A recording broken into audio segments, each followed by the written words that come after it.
Assalamualaikum warahmatullahi wabarakatuh. Perkenalkan, nama saya Fika Nabila dari mahasiswa STIMI Samarinda. Di sini saya ingin menjelaskan tentang materi ekonomi mikro dan teori-teorinya apa aja sih.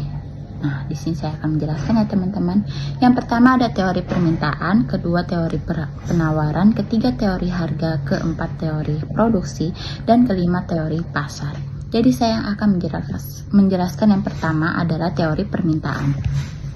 Teori permintaan dalam ekonomi mikro menjelaskan bahwa permintaan konsumen terhadap suatu barang atau jasa dipengaruhi oleh harganya, di mana harga yang lebih tinggi akan menurunkan jumlah permintaan dan sebaliknya.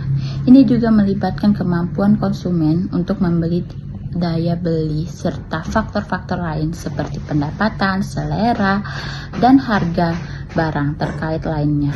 Lanjut yang kedua ya teman-teman, ada teori penawaran. Teori penawaran itu apa sih? Teori penawaran dalam ekonomi mikro menjelaskan hubungan antara harga barang atau jasa dan jumlah yang ditawarkan oleh produsen, di mana semakin tinggi harga semakin banyak jumlah barang yang ditawarkan, dan sebaliknya.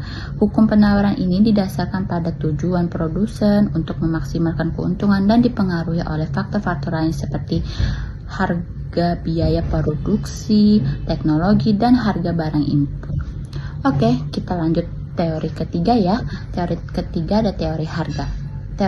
Teori harga adalah konsep inti dalam ekonomi mikro yang menjelaskan bagaimana harga barang dan jasa ditentukan oleh interaksi antara permintaan atau konsumen dan penawaran atau produsen di pasar, sehingga tercapai titik keseimbangan equilibrium, di mana jumlah yang diminta sama dengan jumlah yang ditawarkan.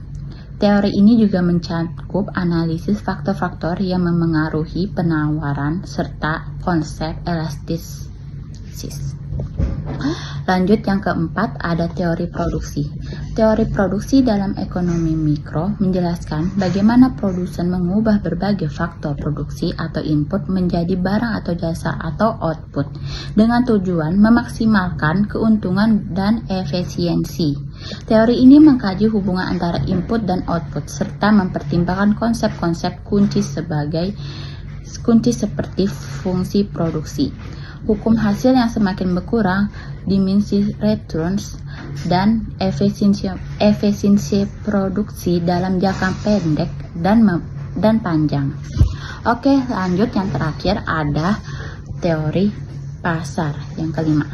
Teori pasar dalam ekonomi mikro menjelaskan tentang bagaimana harga barang dan jasa ditentukan serta bagaimana kuantitas yang diperdagangkan terbentuk melalui interaksi antara permintaan atau dari konsumen dan penawaran dari produsen dalam suatu mekanisme pasar. Konsep kunci di sini adalah hukum permintaan dan penawaran yang menunjukkan hubungan antara harga dan kuantitas serta mencapai harga keseimbangan equilibrium dan kuantitas equilibrium ketika keduanya saling bertemu. Oke, saya akhiri penjelasan saya tentang ekonomi mikro ya teman-teman. Maaf jika saya ada salah. Wassalamualaikum warahmatullahi wabarakatuh.